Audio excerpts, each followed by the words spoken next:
નમો અરિહંતાણં નમો સિદ્ધાણં નમો આયર્યાણં નમો ઉજ્જયાણં નમો લોયે સૌસાહુનં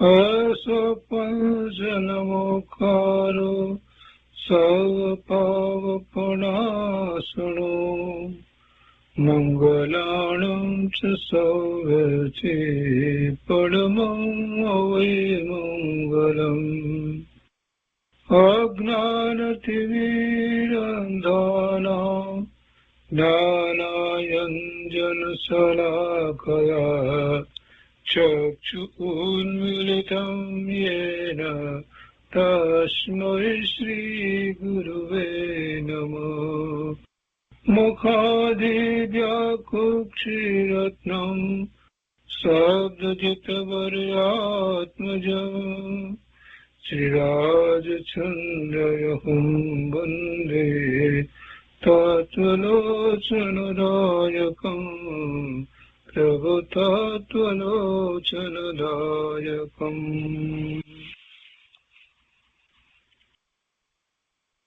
કૃપાળુદેવના વચનામૃતનો સ્વાધ્યાય. એમાં આપણે હાથ નોંધ 1 નો સ્વાધ્યાય કરી રહ્યા છીએ અને એમાં પહેલા 5 ભાગ એટલે 5 બોલ પૂરા કર્યા છે. આજે 6થા ભાગથી શરૂ કરીએ છીએ.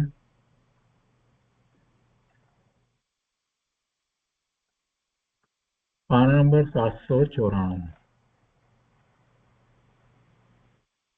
હાથ નોંધ 1 પૃષ્ઠ 17 ભાગ 6. એમાં કહે છે કે કાયાનું નિયમિતપણું, વચનનું સ્યાદવાદપણું, મનનું ઔદાસીન્યપણું અને આત્માનું મુક્તપણું, આ છેલ્લી સમજણ. કાયાનું નિયમિતપણું.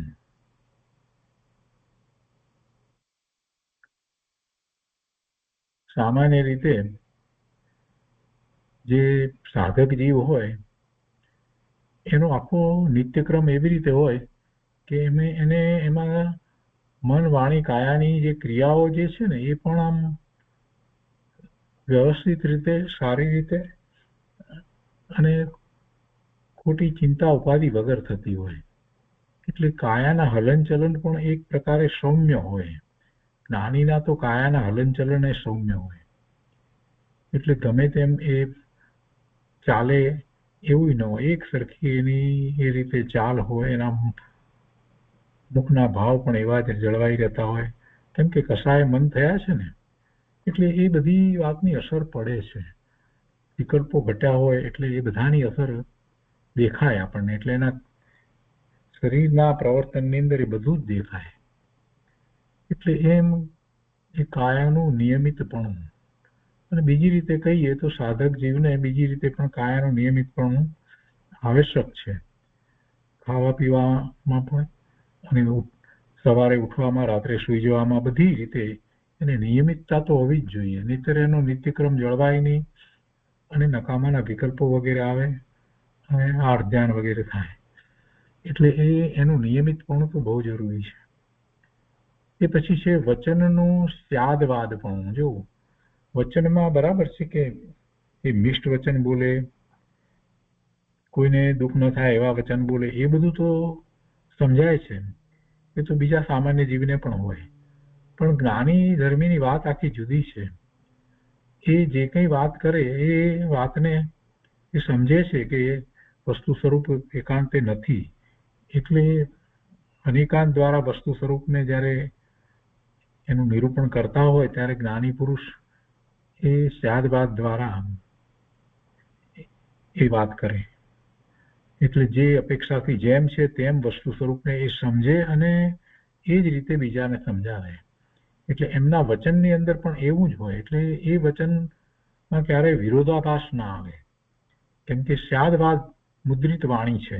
સ્યાદવાદ મુદ્રિત વાણીનો અર્થ જ એ થાય છે કે એમાં અનેક નય દ્વારા વસ્તુ સ્વરૂપ સમજાવવામાં આવ્યું છે, અનેક નય દ્રષ્ટિથી વસ્તુ સ્વરૂપ સમજાવવામાં આવ્યું છે. એટલે એમાં કોઈને ક્યાંય કોઈ રીતે વિરોધ આવે એવી વાત હોય જ નહીં. પરમ સત્ય હોય અને છતાંય બધી અપેક્ષાથી વાત થઈ હોય. એટલે વચનનું સ્યાદવાદપણું, મનનું ઔદાસીન્યપણું, મન શાંત પડ્યું હોય અને જ્ઞાન સહિતનો વૈરાગ્ય હોય તો પછી જગતના બધા જ પદાર્થો પ્રત્યે એને એક પ્રકારનો ઉદાસીનતાનો ભાવ આવે. ઉદાસીનતાનો અર્થ પ્રમાદ આળસ એવો નથી થતો. ઉદાસીનતાનો ભાવ એટલે કે બધું વ્યવસ્થિત છે, જેમ છે તેમ બરાબર છે, અને એને પ્રાપ્ત કરવાની કોઈ ઈચ્છા આકાંક્ષા રહી ન હોય, કઈ વિવળતા ચંચળતા હોય નહીં, અને એમાં ઈષ્ટ અનિષ્ટ બુદ્ધિ ન હોય, કર્તાપણાની બુદ્ધિ ન હોય, ભોક્તાપણાની બુદ્ધિ ન હોય. આવું જયારે થયું હોય ત્યારે એ પ્રકારની ઉદાસીનતા હોય. એટલે એવું ઔદાસીન્યપણું શેનું? મનનું. કેમ કે પદાર્થ જે છે, બાહ્ય પદાર્થ જે છે એ કાંઈ કોઈને ઈચ્છાનું કારણ થાય છે, આસક્તિનું કારણ થાય છે એવું તો કાંઈ વસ્તુ સ્વરૂપ છે નહીં. જો કોઈ બાહ્ય પદાર્થ ઈચ્છાનું કારણ, આસક્તિનું કારણ થતો હોત તો બધાને એવી ઈચ્છા આસક્તિ સરખી થવી જોઈએ, પણ એમ બનતું નથી. એટલે એ પોતાના જે ભાવ છે એ વસ્તુને જે રીતે સમજ્યો છે તો એ પ્રમાણે એના ભાવ હોય. એટલે એને ઉદાસીનતાનો ભાવ હોય, સહજ રીતે દૃષ્ટિ સ્વરૂપ તરફ રહેતી હોય, આત્માની અનુભૂતિ થઈ છે, એને પછી બહારના પદાર્થોની અંદર ઈષ્ટ અનિષ્ટ બુદ્ધિ થતી નથી. તો આ બધું એ ક્યાં થાય છે? તો કે શ્રુત જ્ઞાનમાં થાય છે. એટલે મનની ભૂમિકામાં આ બધું હોય છે. એટલે મનનું ઔદાસીન્યપણું આ રીતે, અને આત્માનું મુક્તપણું, સ્વરૂપને મુક્ત જ માન્યું હોય, સ્વરૂપને સ્થિત સમાન શુદ્ધ પૂર્ણ પવિત્ર માન્યું હોય, એવી જે શ્રદ્ધા થતી હોય, સિદ્ધ સમાન સદાપદ મેરો, સિદ્ધ સમાન સદાપદ સબકો, એવો ભાવ વર્તતો હોય. એટલે પછી પોતાનું સ્વરૂપ એ પણ મુક્ત જ છે.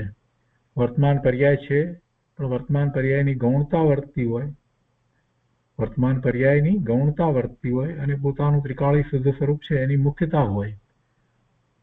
તમે એવી મુક્ત પોતાના મૂળ સ્વરૂપની મુખ્યતા હોય તો પછી એ તો મુક્ત સ્વરૂપ જ છે ને, જે આત્માનું મુક્તપણું. અને બીજી રીતે કહીએ તો આ બધું કાયાનું, વચનનું, મનનું જે કાંઈ કહેવામાં આવ્યું એ એક અપેક્ષા એવો પુરુષાર્થ પણ કહી શકાય. અને એ એવો પુરુષાર્થ આત્માના મુક્ત સ્વરૂપને પ્રાપ્તિ માટે છે. એ પછીથી 7મો ભાગ છે, આત્મોદેહ પુષ્ટ 18. આત્મ સાધન એવું અહીંયા શીર્ષક આપ્યું છે કે દ્રવ્ય હું એક છું, અસંગ છું, સર્વ પરભાવથી મુક્ત છું. જો દ્રવ્ય કહી અને પછી વાત જે લીધી છે એ દ્રવ્યાર્થિક નયથી જેવું સ્વરૂપ જે છે એના વર્ણનની વાત થઈ. હું એક છું, અસંગ છું, કોઈનો સંગ નથી. આ કાર્મણ શરીર કે તેજસ શરીરનો કે ઔદારિક શરીરનો એ સંગ મને નથી, એટલે આત્માને નથી. અને હું એક છું, સર્વ પરભાવથી મુક્ત છું, સર્વ પરભાવથી મુક્ત છું, કોઈ ભાવ મારામાં નથી. એટલે એ પોતાનું શુદ્ધ સ્વરૂપ જે દ્રષ્ટિનો વિષય છે એની વાત કરી દીધી. એવો છું એવો જ્યારે નિર્ણય થાય, એવો નિર્ણય થાય તો એનું લક્ષ્ય થાય, અને એનું લક્ષ્ય થાય તો એવા પરિણામ થાય. એટલે હું એક છું, અસંગ છું, સર્વ પ્રભાવથી મુક્ત છું. વારંવાર વારંવાર આ વાતનો ખ્યાલ કરવામાં આવે તો દ્રઢતા વધતી જાય, સ્વરૂપની દ્રઢતા વધતી જાય. હું એક છું, અસંગ છું, સર્વ પ્રભાવથી મુક્ત છું, અથવા સર્વ પ્રભાવથી રહિત છું. કોઈ ભાવ, પરભાવ એટલે પરના લક્ષ્ય થતા પોતાના જ ભાવ, એને પરભાવ કહેવામાં આવે છે. પરના લક્ષ્ય થતા પોતાના જ ભાવ એને પરભાવ કહેવામાં આવે છે. બીજાના ભાવની તો વાત બહુ દૂર રહી ગઈ. બીજાના ભાવનો કે બીજા પદાર્થોનો એનો તો કોઈ સંગ છે જ નહીં, અને પોતે એક છે. એ પછી બીજો બોલ છે એમાં ને એમાં કે ક્ષેત્ર અસંખ્યાત નિજ અવગાહના પ્રમાણ છું. અસંખ્યાત પ્રદેશ પ્રમાણ આપણે કહીએ છીએ કે અસંખ્યાત તો પ્રદેશ છે, પણ એની અવગાહના કેટલી, કેવડી? તો સામાન્ય રીતે સંસાર પર્યાયની અંદર એની અવગાહના શરીરથી સહેજ ન્યૂન્ય એટલી અવગાહના હોય, એટલો એનો સંકોચ કે વિસ્તાર હોય. એટલે નિજ અવગાહના, એ પોતાની અવગાહના એ પ્રમાણે છું. આ અવગાહના એ બદલાય, અને ક્યાં સુધી બદલાય? જ્યાં સુધી શરીર બદલવાના થાય છે ત્યાં સુધી બદલાયા કરે. એક શરીરની અંદર પ્રવેશ થયો અને એમાંય પછી અવગાહના પાછી બદલાય. જન્મથી શરૂ કરીને મૃત્યુ પામે ત્યાં સુધીમાં જેમ શરીરની અંદર ફેરફાર થાય, એના આકારમાં, કદમાં બધા જે ફેરફાર થાય એ પ્રમાણે એની અવગાહનામાં પણ એ જ રીતે ફેર થાય. અને પછી શરીર છોડે છે અને બીજી પર્યાયમાં જાય છે, તો એ વિગ્રહ ગતિની અંદર જેટલી અવગાહના અને જે આકાર હતો એ જ રહે, અને જ્યાં જવાનું છે ત્યાં પહોંચે છે પછી પાછી એની અવગાહના બદલાઈ જાય છે, આકાર પણ બદલાઈ જાય છે. તો એ એનું ક્ષેત્ર છે, એ અસંખ્યાત પ્રદેશ પ્રમાણ, અને એની અવગાહના આટલી છે. એ પછી કાળની વાત કરી છે. કાળની વાત કરી એટલે પહેલો વિચાર એ આવે કે અહીંયા પર્યાયની વાત હોય, વર્તમાન પર્યાયની વાત હોય, અને જે પરિણમન થઈ રહ્યા છે એની પણ વાત એમાં આવી જાય. તો કે છે કાળ એટલે શું છે? અહીંયા કાળ દ્રવ્યની પર્યાય જે છે, જેની સાપેક્ષતાથી આપણે જીવના પરિણમનનો વિચાર કરીએ છીએ, તો એ રીતે જયારે વિચાર કરીએ છીએ તો એ અજર અમર શાશ્વત છું. કેવો છે કાળ મારો? કાળ મારો કેવો છે? તો કે ત્રણેય કાળે હું તો અજર અમર શાશ્વત છું. મને મરણ પણ નથી અને વૃદ્ધાવસ્થા પણ નથી. અજર અમર શાશ્વત છું, એવો ને એવો જ છું. એવો જ મારો કાળ છે, એ જ મારો સ્વકાળ છે. એક એક પર્યાય જે સમય સમયની થાય છે એ પણ સ્વકાળ છે, અને આ કાળ છે એ પણ પોતાનો જ કાળ છે. અજર અમર શાશ્વત છું. પણ આ દ્રવ્યાર્થિક નયના વિષયભૂત વાત છે, એટલે કે કારણ શુદ્ધ પર્યાયની જયારે વાત કરીએ ત્યારે વસ્તુ સ્વરૂપ જે પર્યાય થઈ રહી છે એ એવું જ છે. પછી કહે છે કે સ્વ પર્યાય પરિણામી સમયાત્મક છું. અજર અમર શાશ્વત છું અને સ્વ પર્યાય પરિણામી. સ્વ પર્યાય એટલે પોતાના જે પરિણામ થાય છે એ પોતાની પર્યાય એ. તો સ્વ પર્યાય અને સ્વ પર્યાય એવા પરિણામ એટલે કે પોતાનું જેવું સ્વરૂપ જે છે એ પ્રમાણે પોતાની પર્યાય થાય એવા પરિણામ વાળો સમયાત્મક છું, એટલે શુદ્ધ આત્મા છું. એવું અહીંયા કાળને વિશે લીધું છે, એટલે એ બધું વર્તમાન સમયમાં, વર્તમાન પર્યાયમાં પોતે શુદ્ધ છે, સમયસાર રૂપ છે, અને પોતાના પરિણામ પોતાથી જ એવી જ રીતે થઈ રહ્યા છે. અને અજર અમર શાશ્વત છું, એ ત્રણેય કાળે વસ્તુ સ્વરૂપ એવું જ છે. અને પરિણામ જયારે એક વખત નિર્મળ શુદ્ધ પરિણામ થવાના શરૂ થાય છે અને પૂર્ણ દશા થાય છે, તો પછી હંમેશને માટે પોતાના સ્વભાવને અનુસરીને જ પરિણામ થાય છે. એમ સ્વપર્યાય પરિણામી અને સમયાત્મક છું. પછી ભાવ લીધો છે. ભાવમાં કહે છે કે શુદ્ધ ચૈતન્ય માત્ર નિર્વિકલ્પ દ્રષ્ટા છું. કેવો ભાવ છે? શુદ્ધ ચૈતન્ય માત્ર, જ્ઞાન માત્ર, વિકલ્પ વિનાનો નિર્વિકલ્પ દ્રષ્ટા છું. એટલે એ શુદ્ધ ચૈતન્ય માત્ર નિર્વિકલ્પ દ્રષ્ટા છું એમ કહ્યું ત્યારે પોતે જ્ઞાન સ્વભાવી ભગવાન આત્મા છે. એ જ એનો ભાવ છે. ત્રિકાળ એ જ ભાવ રહ્યો છે. એ જ્ઞાન સિવાય બીજું કાંઈ કરતો નથી. એ આત્મ સાધન તરીકે એ વાત લીધી કે આ રીતે પોતાની દ્રષ્ટિ હોવી જોઈએ, આવી વિચારણા હોવી જોઈએ. તો આત્મસાધન થાય. 7મો વિભાગ થયો. હવે 8મા વિભાગમાં 8.1 પૃષ્ઠ 19 એની પર કેટલાક શબ્દો કૃપાળુદેવે લખ્યા છે. વચન સંયમ, વચન સંયમ, વચન સંયમ. મનો સંયમ, મનો સંયમ, મનો સંયમ. કાય સંયમ, કાય સંયમ, કાય સંયમ. મન, વચન અને કાયાના સંયમ. અને એ દરેકને 3 વખત અહીંયા એમણે લખ્યા છે. કોઈક પ્રકારે એમને અંદરમાં ચાલતું હશે જે મનન મંથન ચિંતન, તો એની ખૂબ દ્રઢતા થતી હોય ત્યારે પછી એવું થતું હોય એ શબ્દો ફરી ફરી અને એ લખે એવું બને. એટલે એમની એવી ઉત્કૃષ્ટ દશા હશે આ સંબંધી, એટલે એમને 3 વખત આ લખ્યું છે. વચન સંયમ, મનો સંયમ, કાય સંયમ. અને એના એમને પોતાની રીતે જે અર્થ કરવા જોઈએ અથવા તો પોતાને જે ભાવ અંદરમાં ચાલી રહ્યા છે એ પ્રમાણે એના અર્થ અહીંયા નીચે લખ્યા છે. તો એમાં પહેલું કાયાનું લીધું છે, કેમ કે વચન, મન અને કાયા ત્યારે એની ગુપ્તિની વાત જ્યારે કરવામાં આવે છે તો મન ગુપ્ત, કાયાની ગુપ્તિ તો સહેલાઈથી થાય છે. વચન અને કાયાની ગુપ્તિ તો સહેલાઈથી થાય છે, પણ મનોગુપ્તિ એટલી સહેલાઈથી થતી નથી. કાયાને સ્થિર કરવી, ગુપ્ત એના હલનચલનો વગેરે ન થાય, ચલિત ન થાય, આ બધું સહેલાઈથી થાય. એ જ રીતે વચનનું પણ થાય, પણ મન એટલું સ્થિર, એકાગ્ર સહેલાઈથી થતું નથી. એ વાત આપણે જાણીએ છીએ. તો અહીંયા પહેલા એટલા માટે કાયા સંયમની વાત લીધી. કાયા સંયમમાં કહે છે કે ઇન્દ્રિય સંક્ષેપતા અને ઇન્દ્રિય સ્થિરતા, પછી આસન સ્થિરતા અને સ ઉપયોગ યથાસૂત્ર પ્રવૃત્તિ. 4 વસ્તુ લીધી. કાય સંયમ, શરીરનો સંયમ કઈ રીતે હોય?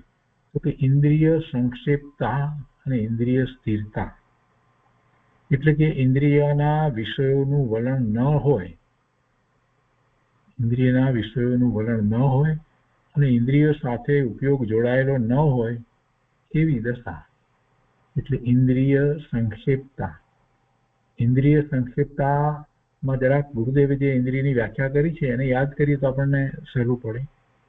ગુરુદેવ એમ કે છે કે આ જે બાહ્યમાં જડ ઇન્દ્રિય જે છે તે 5 ઇન્દ્રિયો અને એ 5 ઇન્દ્રિયોના 5ના વિષયો તેમજ આ જે ઇન્દ્રિય જે છે જડ, એ ઇન્દ્રિય સાથે જોડાયેલું ક્ષયોક્ષમિક જ્ઞાન, જેને ભાવ ઇન્દ્રિય કહેવામાં આવે.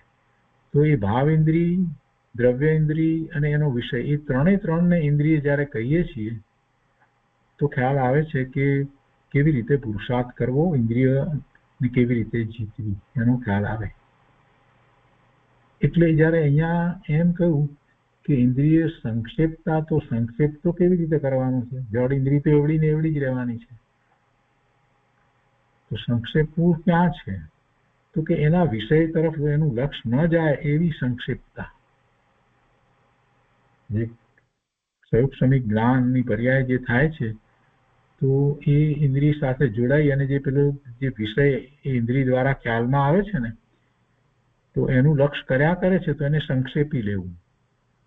ભલે ઇન્દ્રિય ખુલ્લી હોય છતાં પણ એ વિષયને જાણવા વાળું જો જ્ઞાન એની સાથે જોડાય નહીં તો ઇન્દ્રિય તો ખુલ્લી જ હોય, તો કંઈ એ વખતે બીજો વિચાર કરવો હોય તો થઈ શકે છે.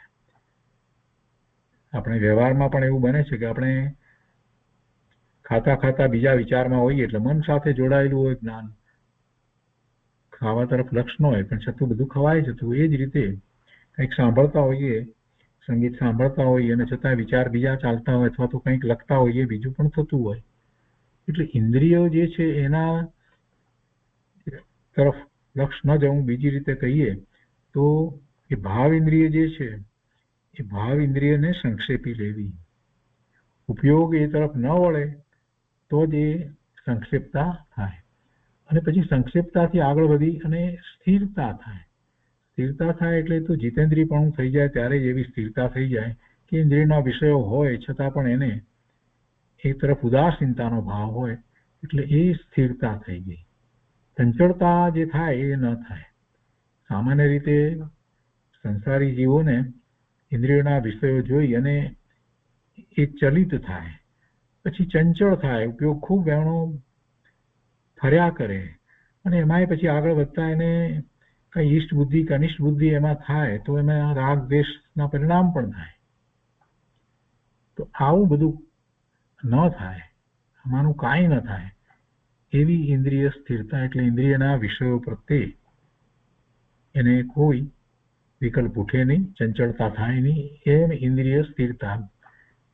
શાસ્ત્રની ભાષામાં એમ કહેવાય કે એ જીતેન્દ્રિયપણું છે. તો એ કાયાની અંદર લીધું, કાયા સંયમની અંદર લીધું છે. અને બીજી વાત સાથે લીધી છે કે આસન સ્થિરતા. આસન સ્થિરતા એટલે એ માનસિક રીતે અને શારીરિક રીતે બંને રીતે સ્થિર થઈ અને પોતાનું કાર્ય કરે. સ્વરૂપની પ્રાપ્તિનું કાર્ય કરવું છે તો એ પ્રમાણે ધ્યાનની મુદ્રા વગેરે એને હોય. ચિંતન ધ્યાન કરે તો પણ એ રીતની એની બેસવાની વગેરે એ રીતની એની પદ્ધતિ હોય.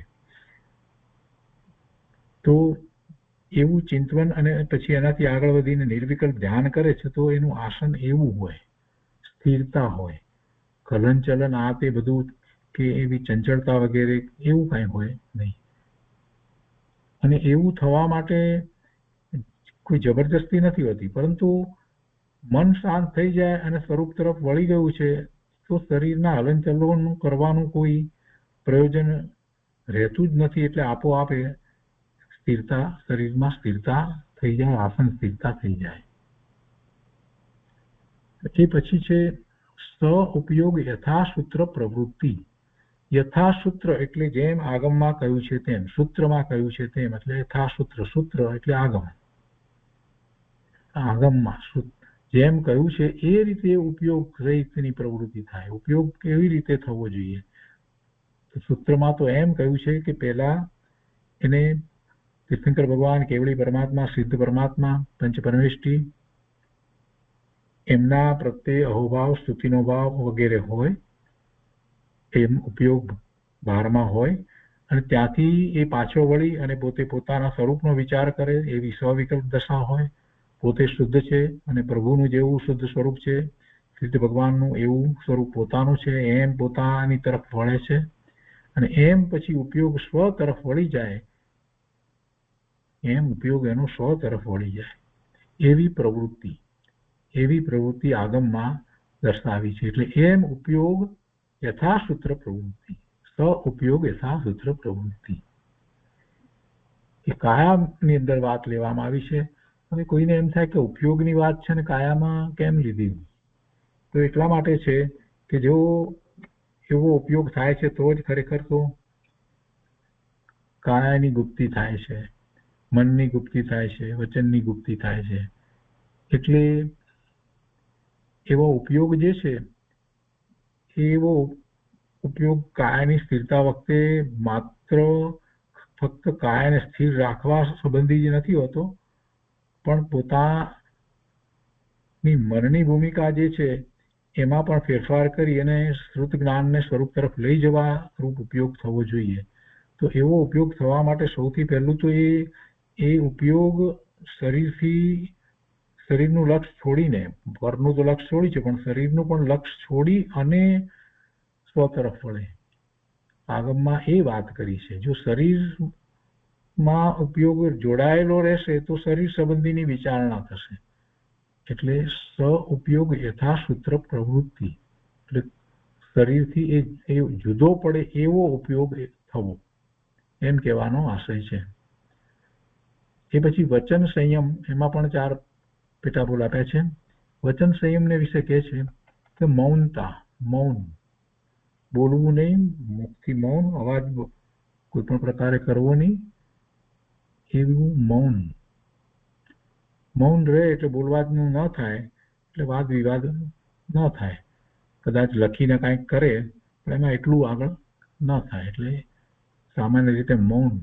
અને મૌન રહે એટલે શક્તિ વેડફાઈ નથી જતી. શરીરની શક્તિ બોલવામાં ઘણી વેડફાઈ જાય છે અને બોલવાનું તો એના જેવા ભાવ છે એ પ્રમાણે થાય છે તો કેટલીક વખત તો એને આર્ત ધ્યાન ને રૌદ્ર ધ્યાન થતા હોય કે કોઈ પણ પ્રકારે રાગ થતા હોય કે તીવ્ર રાગ કે તીવ્ર દ્વેષ પણ થતા હોય તેમાં તો એની શક્તિ કેટલી બધી વેડફાઈ જાય. એટલે મૌન થઈ જાય છે તો એ બધું નથી થતું. બીજું મૌન થાય છે એટલે કોઈની સાથે વાતચીત કરવા રહેતું નથી એટલે વિકલ્પો નકામા અનેક પ્રકારના વિકલ્પોમાં તણાઈ જવું થતું નથી. એટલે મૌન બહુ ઉપયોગી છે. પણ મૌન રાખી અને પછી લખીને કોઈની સાથે વાત કરે એવો વ્યાપાર કરે ચર્ચાનો તો એ બરાબર નથી. એ મૌન ન કહેવાય. એટલે એટલા માટે મૌનની અહીંયા વધારે વિશેષ વ્યાખ્યા કરી છે કે વચન સંક્ષેપ. જો વચન સંક્ષેપ અને એની સામે લખ્યું છે વચન ગુણ અતિશયતા અને બીજું લખ્યું છે સ ઉપયોગ યથાસૂત્ર પ્રવૃત્તિ. આ બધું ચારે બધું સાથે જ હોય, આપણે એક પછી એક ક્રમમાં ફક્ત સમજીએ છીએ. તો વચન સંક્ષેપ એટલે વચન વાણી કરવી જ નહીં, સંક્ષેપી લેવી. તો વચન મૌન થયો છે અને વચન સંક્ષેપ એટલે શું? તો કે અંદરમાં મૌન હોવા છતાં જે એને અંદરમાં જે વાર્તાલાપ ચાલે છે ને એ સંક્ષેપી લેવો. એટલે બીજી રીતે કહીએ તો એ વિકલ્પો ઘટી જવા. એક જ વિકલ્પ રહે હું જ્ઞાન સ્વરૂપ છું કે જ્ઞાતા છું કે ઓમ સ્વરૂપ છું તો ઓમ, બસ એક જ વિકલ્પ રહે. એટલે એમ એ બધા વચનને સંક્ષેપી લે છે.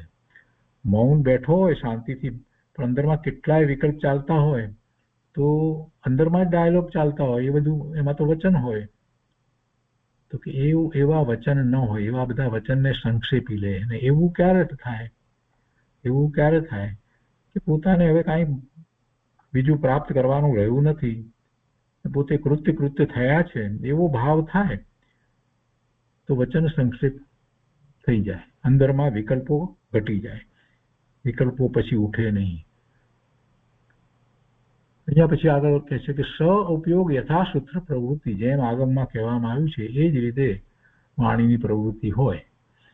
એટલે કદાચ એ મૌન નથી એ વખતે જો એની વાણી હોય કોઈને ઉપદેશ આપવા માટે કે કોઈ જ્ઞાન પ્રભાવના કરવા માટે હોય તો પણ એવી રીતે જ હોય જેમ આગમમાં કહ્યું છે એ રીતે જ એ પ્રવૃત્તિ થાય. સ ઉપયોગ ક્યાં હોય? સ્વરૂપ તરફ જોડાયેલો રહે અને એ રીતે જેમ આગમમાં કહ્યું છે એ રીતે એની પ્રવૃત્તિ થાય. એટલે જે અવસ્થામાં જે કાળે જે પોતે જે પ્રવૃત્તિ સાથે સંકળાયો છે એ પ્રમાણે. બીજી રીતે કહીએ તો ધ્યાન વખતે એનો ઉપયોગ સ્વ તરફ જ હોય અને ઉપદેશ વખતે જે ઉપદેશની વાત જે છે તો એ એના તરફ જ વાત ઉપયોગ રહેતો હોય. શાસ્ત્ર હોય તો શાસ્ત્ર તરફ જ ઉપયોગ રહેતો હોય. એટલે સ ઉપયોગ યથાસૂત્ર પ્રવૃત્તિ. અને પછી એના પછી છે કે વચન ગુણ અતિશયતા. એટલે વચન ગુણાતિશયતા અને છૂટું પાડીએ સંધિ તો એમાં વચન ગુણ અતિશયતા. તો વાણી એવી હોય અતિશયતા એમાં હોય. અતિશય તો ભગવાનને હોય છે, આપણે જાણીએ છીએ. 34 પ્રકારનો અતિશય ભગવાનને હોય છે. આપણને તો ચમત્કાર જેવા લાગે. બીજી રીતે કહીએ તો આ વાણી પણ એવી મધુર અને એવી ચમત્કારિક હોય કે સામાજિક જીવને સ્પર્શી જાય અને કોઈને એને લીધે દુઃખ ન થાય એવી વાણી હોય. તો એવી વાણી માટે સાધક અવસ્થામાં જીવ પ્રયત્ન કરે પણ પછી જ્યારે સાધક અવસ્થામાં એ ઘણો આગળ વધી જાય તો સહજ રીતે જ એને એવી વાણી જ હોય છે. એવું વચનનો અતિશય એને હોય છે. બીજી રીતે વચનના અતિશયને માટે ઘણી વાત હોય છે કે એ બોલે ને તો એ વાત સાચી જ ઠરે. કોઈકને કાંઈક કહે કે જા તારે હવે આ જ છે કે આમ નથી તો એમ જ થાય. એવું વચન અતિશય એવું હોય. અને એ વચન અતિશય હોય એટલે એવો નિમિત્ત નૈમિત્તિક સંબંધ હોય. પેલાને એ રીતે થવાનું હોય ને આને એ રીતે વચન નીકળે કે જા તું આમ કર તો તને આમ મળશે. એટલે પેલાને તો ઘણી વાર કલ્પના ના હોય કે આવું ક્યાંથી બને. અને પછી એ મહાપુરુષની વાણીમાં આવ્યું છે એમણે તો આજ્ઞા કરી છે તો જાય તો એ પ્રમાણે એને બધું મળે. કોઈકને કહી દે કે આવા તો પ્રસંગો ઘણા સાંભળ્યા છે, જાણવામાં આવ્યા છે, પ્રત્યક્ષ પણ જાણવામાં આવ્યા છે કે વ્યક્તિ હોય કે છે કે મને આ જાતનો આમ રોગ છે, અને પછી પેલા કહે કે ના ના હવે કઈ નહીં, તું આ પ્રસાદ લઈ લે તો એ બધું કરે, કાંઈ રોગ નથી. અને પેલું લઈ લે, ગ્રહણ કરી લે, પણ એ વચન સિદ્ધિ એવી હોય અને એવી પેલાને એવી લબ્ધિ પ્રાપ્ત થયેલી હોય એટલે પેલાનો રોગ જવાનો એ કાળ હોય અને એ વખતે એનું વચન પણ એ રીતે નીકળે. આપણે બીજી રીતે વિચાર કરીએ પણ એવું વચન સિદ્ધિ યોગ એ કોઈ બાહ્યમાં કોઈ પણ પ્રકારે જીદ કરીને સાધના કરવાથી થાય છે એમ નથી, પણ જ્ઞાની પુરુષોને એવો વચન સિદ્ધિ યોગ સહજ રીતે હોય છે, એ બોલે તો એમ જ થાય. એટલે એ વચન ગુણ અતિશયતા છે.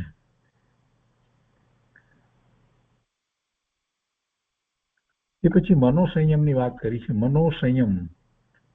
મનોસંયમની અંદર 3 વાત લીધી છે. મન સંક્ષેપતા, આત્મચિંતનતા અને મન સ્થિરતા. મન ને સંક્ષેપી લેવું.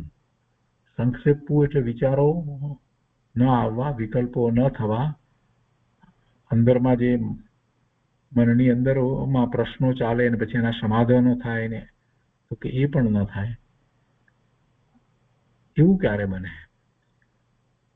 મન સંક્ષેપાઈ જાય, કેમ કે મન સાથે તો શ્રુતજ્ઞાન જોડાયેલું છે અને ભાવમનમાં તો કેટલી બધી સ્મૃતિ પડી છે અને જે સમયે ઇન્દ્રિય દ્વારા જે જ્ઞાન થાય છે એના વિશ્લેષણો અંદર તો થઈ જ રહ્યા છે. આવી સ્થિતિ હોય એમાં એ મન સંક્ષેપતા થવી એ કોઈ સામાન્ય વાત નથી. જેની દ્રષ્ટિ સ્વરૂપ તરફ રહેતી હોય, જેને સાચા નિર્ણય થયા હોય, જેને હવે કોઈ બીજો વિકલ્પ ઉઠતો નથી કે આમ કરીએ કે તેમ કરીએ કે અથવા તો કઈ કરતાપણાની કે બીજી કોઈ ભોગતાપણાની કોઈ વાત નથી, કોઈ પરિગ્રહ વધારવાની કોઈ વાત નથી, કોઈ રીતે એને પોતે ખરેખર કંઈક પામ્યા છે, કૃત્ય થયા છે એવો ભાવ સતત વર્તતો હોય એને પછી વિકલ્પો ઘણા ઘટી જાય છે. એટલે એને મન સંક્ષેપતા થાય, મનના ઘોડા દોડે નહીં.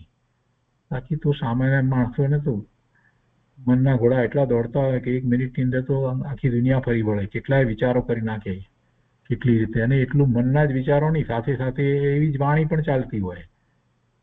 એટલે જ્ઞાની પુરુષને જ મન સંક્ષેપતા હોય. અને મન સંક્ષેપતામાં મન કેમ સંક્ષેપાઈ જાય? કેમ કે એને બહારમાં ક્યાંય રસ નથી ને સ્વરૂપમાં રસ છે, એટલે આત્માની અનુભૂતિ થયા પછી તે આત્માની ભાવના સતત રહ્યા કરે.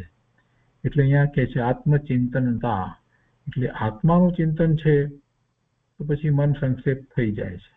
એકમાત્ર આત્મા, પણ એમાં ચિંતન જ્યાં સુધી ચાલે છે ત્યાં સુધી મન હજી પ્રવૃત્ત તો છે, નિર્વિકલ્પ નથી.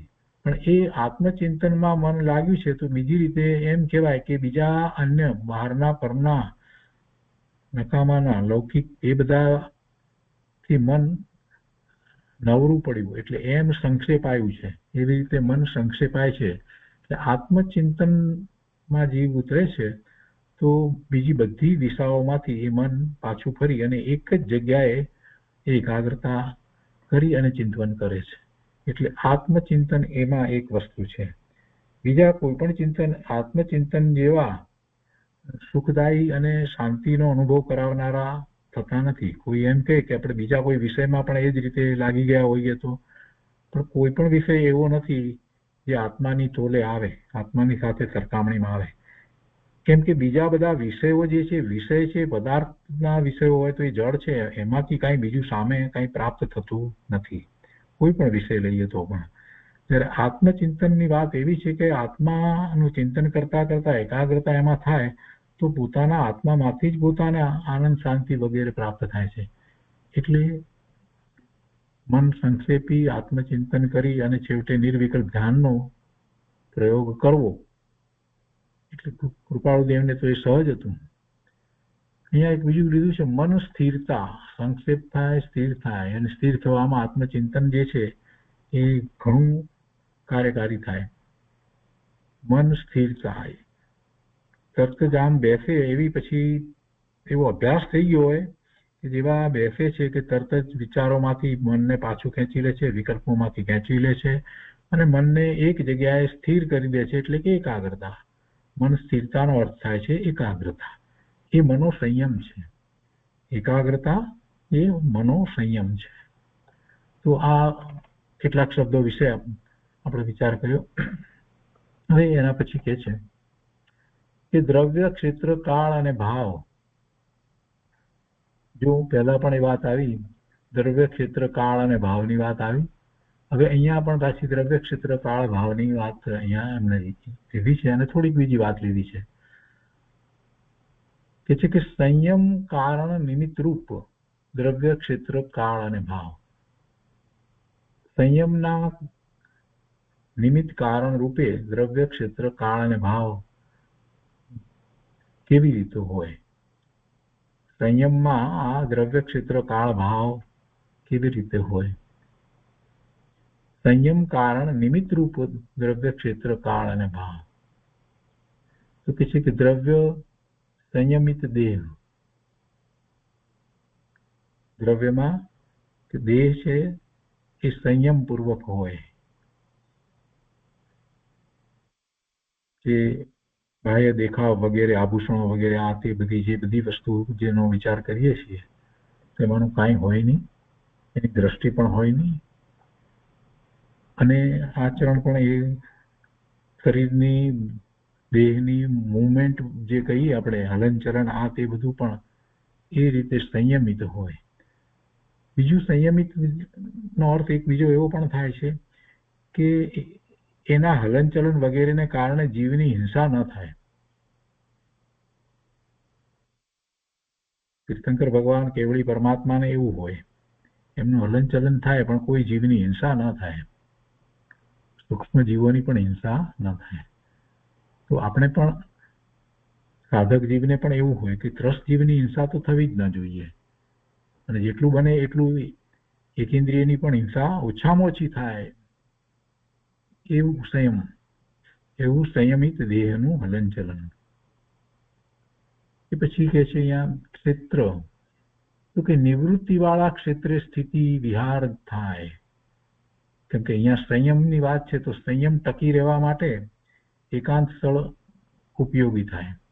નિવૃત્તિ વાળું ક્ષેત્ર હોય, ત્યાં જવાનું, ત્યાં રહેવાનું થાય તો પોતે જે કારણથી આ સંયમ ગ્રહણ કર્યો છે એ કારણને સિદ્ધ કરી શકે. કેમ કે સંયમ ધારણ કરવાનું મૂળ કારણ તો શાશ્વત સુખની પ્રાપ્તિનું છે ને. તો એને માટે એવા નિવૃત્તિ વાળા ક્ષેત્રમાં સ્થિરતા એ તરફ જવું થાય. એ પછી કાળ, તો યથાસૂત્ર કાળ, જેમ આગમમાં જે રીતે કહેવાયું છે એ પ્રમાણે કાળ એટલે એવા પોતાના પરિણામ થાય કે જેથી સંયમ જળવાઈ રહે. અને પછી ભાવ, યથાસૂત્ર નિવૃત્તિ સાધન વિચાર. અહીંયા નિવૃત્તિ એટલે અહીંયા પર તરફનું જે રટણ છે, પર તરફની જે કોઈ ઈચ્છા છે, પર તરફ જે રીતે વ્યવહાર જે છે એ બધાથી નિવૃત્તિ. અને એમ થાય તો જ પછી સ્વરૂપ તરફ લક્ષ જાય ને. અને એમ કરી અને સર્વ વિભાવ ભાવથી, શુભાશુભ ભાવથી પણ પોતે પાછો ફરી એનાથી રહિત થઈ અને જેમ આગમમાં કહેવાયું છે તે રીતે એ સ્વ તરફ વળે અને એમ પોતાના ભાવ તરફ જ્યારે વળે છે તો એવો ભાવ એ યથાસૂત્ર નિવૃત્તિ સાધન વિચાર. યથાસૂત્ર નિવૃત્તિ સાધન વિચાર, આ બધા સંયમમાં એને સંયમની પુષ્ટિ કરવા માટેના સાધન તરીકે અહીંયા દ્રવ્ય, ક્ષેત્ર, કાળ અને ભાવ લેવામાં આવ્યા છે. તો પછી ભાવ એવો જ હોય, પર સંબંધી નિવૃત્તિ રૂપ ભાવ છે એ એને સાધન થાય અને એ જ વાત આગમમાં પણ કહી છે. તો એ રીતે આ 8મો ભાગ થયો. તે પછીથી 9મા ભાગમાં 8 પૃષ્ઠ 21 ઉપર ફક્ત એક વાક્ય છે. સુખને ઈચ્છતો ન હોય તે નાસ્તિક કાં સિદ્ધ ને કાં જડ. સુખને ઈચ્છતો ન હોય તે કોણ હોય? પહેલું તો નાસ્તિક હોય. નાસ્તિક એટલે શું? જેને પોતાનું અસ્તિત્વ પોતે આત્મા છે એવા અસ્તિત્વનો સ્વીકાર નથી, એ નાસ્તિક છે. સામાન્ય વ્યવહારમાં એમ કહેવામાં આવે નાસ્તિક એટલે ભગવાનને નથી માનતો એટલે નાસ્તિક, પણ ખરેખર તો પોતાના ભગવાનને જે નથી માનતો, જેનો સ્વીકાર નથી કરતો આત્માનો, એ જ નાસ્તિક છે. પોતાને જ માનતો નથી તો પછી બીજા અન્યને તો ક્યાંથી એ માનવાનો છે? તીર્થંકર ભગવાન કેવળી પરમાત્માને ક્યાંથી માનવાનો છે? એટલે આ નાસ્તિક, એને શાશ્વત સુખની ક્યારેય ઈચ્છા ન થાય. અહીંયા સુખ જે કહ્યું છે તો એ શાશ્વત સુખની વાત છે. આ ક્ષણિક કલ્પિત સુખની વાત નથી, સાચા સુખની વાત છે. તો સાચા સુખ, શાશ્વત સુખ, અવ્યાબાદ સુખને જે ઈચ્છતો ન હોય એ કોણ હોય? નાસ્તિક હોય. અથવા તો પછી સિદ્ધ હોય. કેમ કે સિદ્ધને હવે કોઈ ઈચ્છા રહી નથી, એમને તો એવું સુખ પ્રાપ્ત કરી લીધું છે. શાશ્વત અવ્યાબાદ સુખ એમણે પ્રાપ્ત કરી લીધું છે. એટલે હવે એની ઈચ્છા કરતા નથી, કે એમને ઈચ્છા થતી નથી. પૂર્ણપણે પ્રાપ્ત થયા પછી હવે ઈચ્છા રહી જ નથી. એમને મન નથી, વાણી નથી, કાયા નથી, કાંઈ નથી, અને પોતે પૂર્ણ સુખ, શાંતિ, આનંદની દશામાં જ બિરાજી રહ્યા છે. એટલે એમને આ સુખની ઈચ્છા નથી. અને એના પછી છેલ્લું ત્રીજું કહ્યું છે કે કાં તો એ જડ હોય. જડને ક્યાંથી ઈચ્છા થાય? ચેતના જ નથી તો એ ઈચ્છા ક્યાંથી કરવાનો છે? એટલે એમ કહી અને અહીંયા દર્શાવ્યું એ છે કે સિદ્ધની વાત તો સમજાય છે અને જડની વાત પણ બહુ સહેલાઈથી સમજાય છે, પણ નાસ્તિકની વાત કહી અને એમ કહેવાનો આશય છે કે ભવ્ય જીવો પણ પોતાના સ્વરૂપમાંથી શાશ્વત સુખ, આનંદની પ્રાપ્તિ થાય એવો વિચાર કેમ નથી કરતા? કઈ બધા અભવ્ય નથી? એ અભવ્યની જેમ કેમ રહી ગયા છે? કેમ પડી રહ્યા છે? શાશ્વત સુખની પ્રાપ્તિ માટે કેમ એ પ્રવર્તતા નથી? એ નાસ્તિક જેવા છે.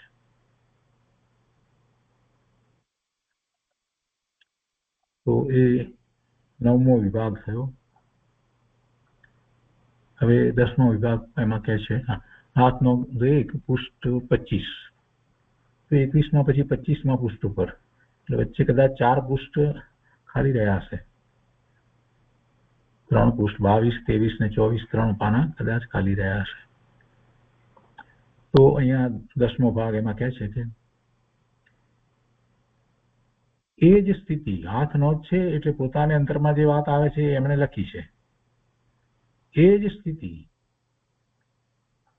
એ જ ભાવ અને એ જ સ્વરૂપ.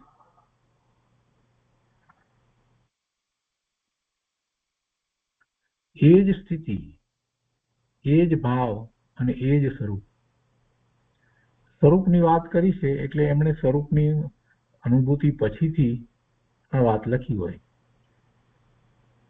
એવું જ સ્વરૂપ પોતાને અનુભવમાં આવ્યું છે, એવી જ એ વખતે એમની પોતાની અદ્ભુત દશા છે, એવી સ્થિતિ થઈ છે.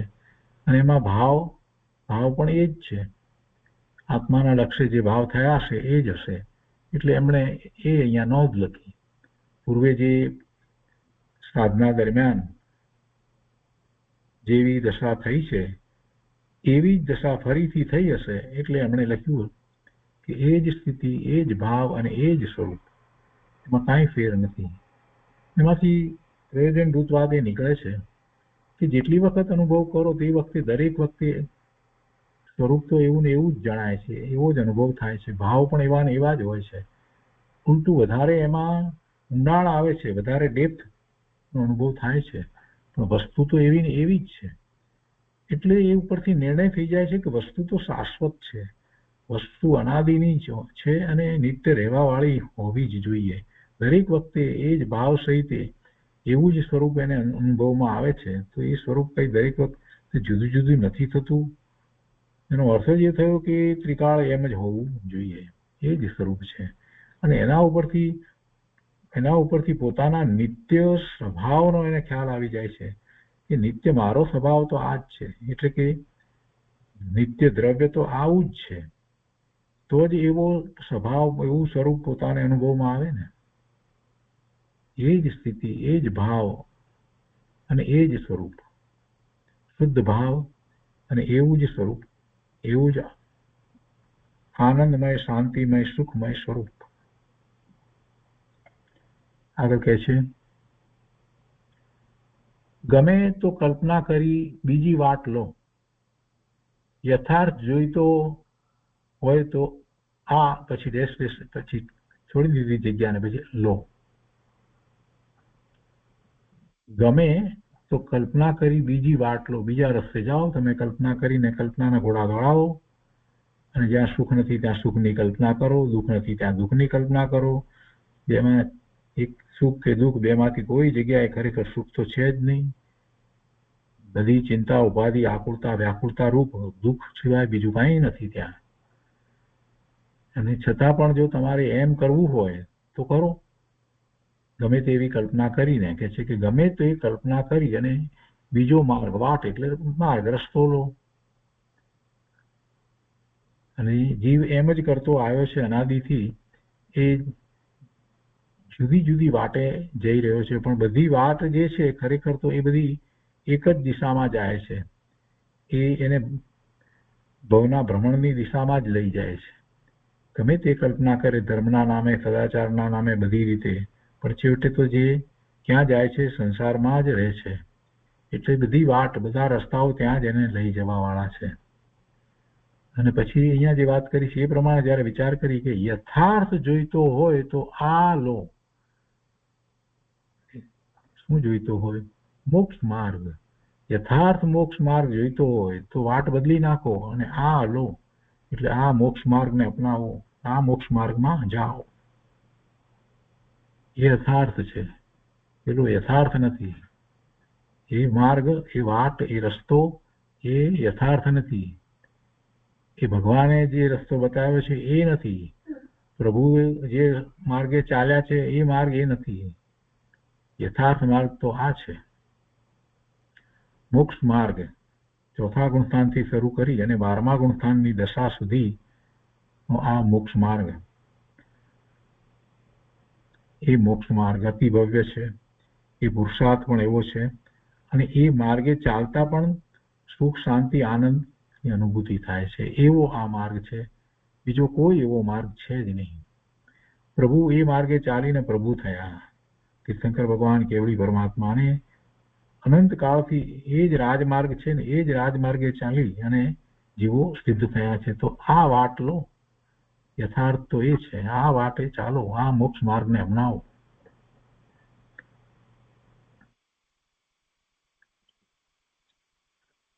એ પછીથી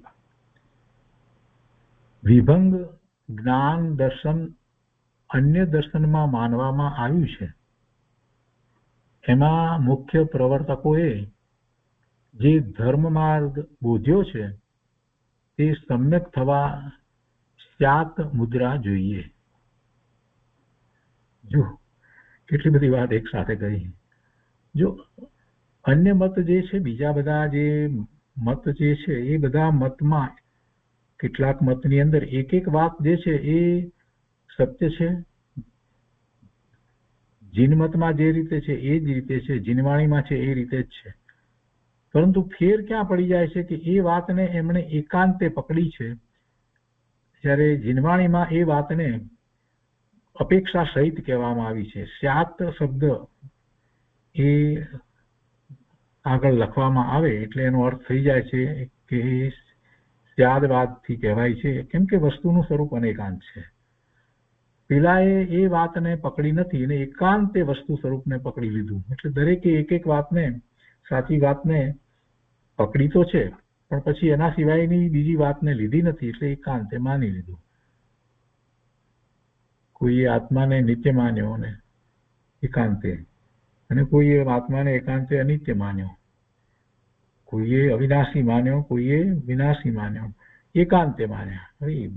જ્યારે જૈન દર્શન એમ નથી માનતો. આત્માને નિત્ય માન્યો તો દ્રવ્યથી નિત્ય માન્યો છે ને પર્યાયથી એ પલટાય છે, એટલે અનિત્યપણું પણ સાથે માન્યું છે. એટલે દરેક વસ્તુ જે છે એ રીતે માનવામાં આવી છે. એટલે અહીંયા એમ કહે છે કે આ જે જૈન દર્શનમાં જે રીતે આપણે વાત કરીએ છીએ એ રીતે વિભંગ જ્ઞાન એટલે અવધિ જ્ઞાન મિથ્યાત્વ સહિત જે અજ્ઞાન અવસ્થાની અંદર પણ જો કોઈને એવું અભિજ્ઞાન થયું હોય તેને વિભંગ જ્ઞાન કહેવામાં આવે છે. તો એ વિભંગ જ્ઞાન દર્શન અન્ય દર્શનમાં માનવામાં આવ્યું છે કોઈક દર્શનની અંદર. તો એમાં મુખ્ય પ્રવર્તકોએ જે એ માર્ગને પ્રવર્તાવી રહ્યા છે, એ દર્શનને, એ ધર્મમાં જે રહ્યા છે, ગમે તે હોય, આપણે જાણતા નથી કયામાં છે.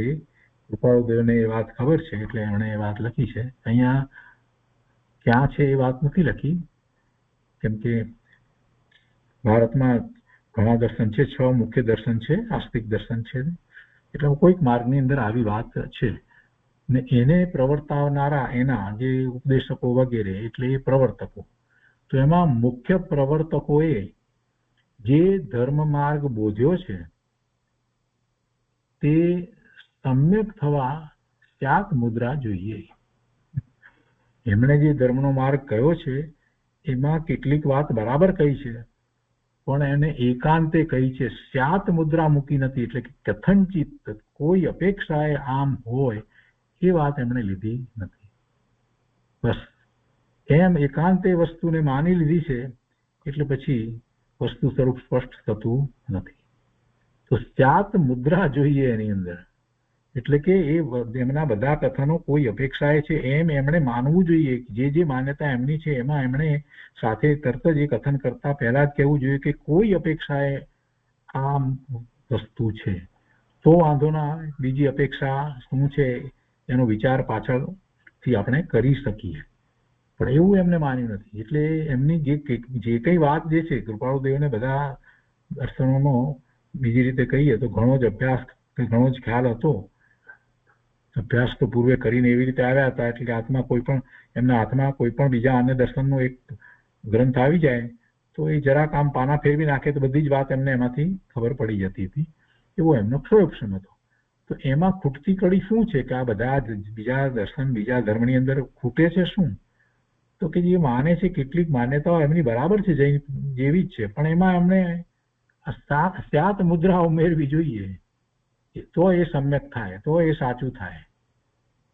સ્યાત એટલે કોઈ અપેક્ષાથી આમ છે એવું એ માને તો, પણ તો એવું તો કરતા નથી. તો એકાંતે લઈને બેસી ગયા છે એટલે એમાં એકાંત મિથ્યાત્વનો પ્રસંગ આવે છે. આગળ કહે છે કે સ્યાત મુદ્રા તે સ્વરૂપ સ્થિત આત્મા છે. સ્યાત મુદ્રા તે સ્વરૂપ સ્થિત આત્મા છે. કેમ કે આત્માનું સ્વરૂપ એવું છે, અનેક ધર્મો છે, અનેક અનંત ગુણો છે, અને જે ધર્મો છે એમાં વિરોધાભાસી ધર્મો એક સાથે રહેલા છે. એવું સ્વરૂપ છે, એવી સ્વરૂપની દશા છે. કોઈ અપેક્ષાએ એકપણું છે અને કોઈ અપેક્ષાએ અનેકપણું છે. તો એ બધાનો જયારે વિચાર કરીએ છીએ આપણે તો ખ્યાલ આવે છે કે આત્માનું સ્વરૂપ તો આવું છે. એટલે કે સ્યાત મુદ્રા તે સ્વરૂપ સ્થિત આત્મા છે. એ સ્યાત મુદ્રાને એ લોકો અપનાવતા નથી, પણ એ આત્માનું સ્વરૂપ એવું અનેકાંત સ્વરૂપ છે. ત્રિકાળ એક સરખું છે, પણ એમાં જે અનંત ગુણ રહ્યા છે ને અનંત ધર્મો જે રહ્યા છે, તો એ ધર્મોનો બધાનો વિચાર કરીએ તો એના વિના આત્માનું વર્ણન થઈ શકે જ નહીં. શ્રુત જ્ઞાનની અપેક્ષાએ સ્વરૂપ સ્થિત આત્માએ કહેલી શિક્ષા છે. નિષ્પષ્ટતા કરી કે શ્રુત જ્ઞાનની અપેક્ષાએ સ્વરૂપ સ્થિત, સ્વરૂપમાં જે સ્થિત થયા છે એવા આત્માએ કહેલી આ વાત છે કે આત્માનું સ્વરૂપ તો આવું છે, અને એને પછી તમે એકાંતે કોઈ રીતે પકડીને બેસી જાઓ તો વાત બનશે નહીં. તો સ્યાત મુદ્રા જોઈએ, અને પછી કહે છે કે સ્યાત મુદ્રા નો અર્થ અહીંયા અધ્યાત્મમાં એવો કર્યો એમણે કે સ્વરૂપમાં જ એવું અનેકાંત સ્વરૂપ છે, એટલે એનું જયારે વર્ણન કરીએ ત્યારે આ અપેક્ષાથી આમ, આ અપેક્ષાથી આમ આપણે કહીએ છીએ. તો સ્યાત મુદ્રાથી સ્વરૂપ સ્થિત આત્મા છે, અને શ્રુત જ્ઞાનની અપેક્ષાએ સ્વરૂપ સ્થિત આત્માએ કહેલી શિક્ષા છે, એમણે કહેલી વાત છે. અને એમાં જ પછી આગળ કહે છે કે નાના પ્રકારના નય, નાના પ્રકારના પ્રમાણ, નાના પ્રકારની ભાંગજાળ નાના પ્રકારના અનુયોગ એ સગળા લક્ષણારૂપ છે. લક્ષ એક સચ્ચિદાનંદ છે. તો એનો વિચાર આપણે આવતી વખતે આવતા સ્વાધ્યાયમાં કરીશું. આજનો સ્વાધ્યાય અહીંયા સુધી રાખીએ છીએ.